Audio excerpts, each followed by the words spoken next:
Greetings everyone and welcome to your favorite doctor. Today you'll learn how to shut down inflammation at its source. Your body is currently on fire and I'm going to help you put it out. You aren't here for a lecture on what inflammation is. You're here because your joints ache, your brain feels clouded by a permanent fog, and your energy levels are plummeting before lunch. Most doctors will tell you to take an ibuprofen and manage the symptoms. I'm not most doctors. I'm going to give you the exact physiological shutdown sequence to stop the cytokine storm at its source. If you feel like your body is working against you every single morning, pay close attention. This is the protocol that actually works because it targets the cellular signaling pathways that keep you in a state of chronic alarm. We are moving from management to resolution. Why does this matter right now? Because I see this every week in people like you. Individuals who are doing mostly the right things, but are still drowning in systemic heat. Your body is reacting this way for a reason. Chronic inflammation isn't a disease. It's a signal that your internal regulatory systems, specifically your gut barrier and your mitochondrial respiratory chain, are leaking. This is exactly where most people get it wrong. They try to boost their immune system when they actually need to recalibrate it. Stay with me here because this part matters. To stop the fire, we have to stop the fuel, and that starts the moment you open your eyes. The inflammation shutdown protocol begins with a concept I call the first hour freeze. Most of you reach for caffeine or a high-carbohydrate breakfast immediately. This is a mistake.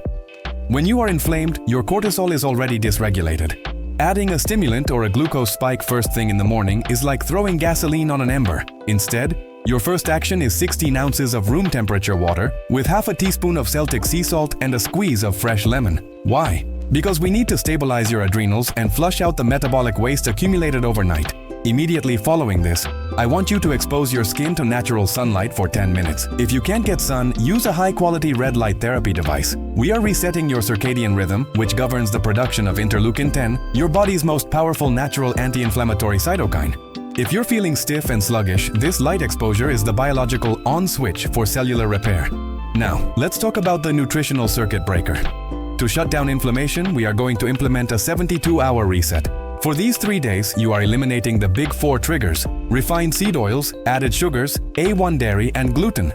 Does this sound difficult? Perhaps. But do you want to feel better, or do you want to keep hurting? Your meals for these 72 hours will follow a 2-to-1 ratio of fibrous cruciferous vegetables to high-quality omega-3 proteins. I'm talking about wild-caught salmon, sardines, or pasture-raised eggs. These contain specialized pro-resolving mediators, or SPMs. These are the cleanup crew of the immune system. While fish oil is good, SPMs are the actual molecules that tell your immune system to stop attacking your own tissues. If you can't get these from Whole Foods, I recommend a concentrated SPM supplement, 300 milligrams twice a day with meals.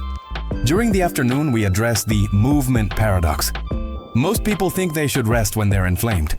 That is the worst thing you can do. Stagnation leads to lymphatic congestion. However, high-intensity training will only increase your inflammatory load. The solution? Zone 1 movement. A 20-minute rhythmic walk or light yoga. The goal is not to sweat. The goal is to move lymph. Your lymphatic system has no pump. It only moves when you move. If you feel puffy in your face or fingers, your lymph is stuck. Move it, or the inflammation stays trapped in your interstitial fluid. As we move into the evening, we focus on the gut-brain shield. By 6 p.m., your digestive system should be winding down. We are going to use a specific compound, ginger and turmeric root, but with a clinical twist. You will grate 1 inch of fresh ginger and 1 inch of fresh turmeric into hot water, but you must add a fat source, half a teaspoon of coconut oil, and a pinch of black pepper. Without the fat and the piperine in the pepper, the curcumin in the turmeric will not cross the intestinal wall. It will stay in the gut. We need it in your bloodstream. This is the protocol that stops the NF-kappa B pathway, the primary driver of the inflammatory response. The final step of the daily routine happens 60 minutes before bed. The temperature pivot. Take a hot shower followed by 30 seconds of cold water. This thermal shock induces the production of heat shock proteins and cold shock proteins.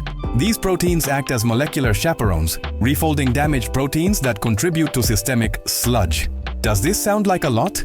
It's actually quite simple once you start. You are simply aligning your habits with your biology. What should you expect? In the first 24 to 48 hours, the brain fog usually lifts first. This is because your neuroinflammation is the most sensitive to the glucose stabilization we've initiated.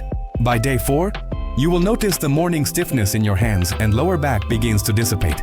By the end of the first week, your sleep quality will transform. You will wake up feeling like you've actually recovered, rather than just surviving the night. I see patients every day who have forgotten what it feels like to be healthy. They think pain is just a part of aging. It isn't. Your body has an incredible capacity to heal, but you have to give it the right instructions. You have to stop the interference. This routine isn't a suggestion, it is a physiological command.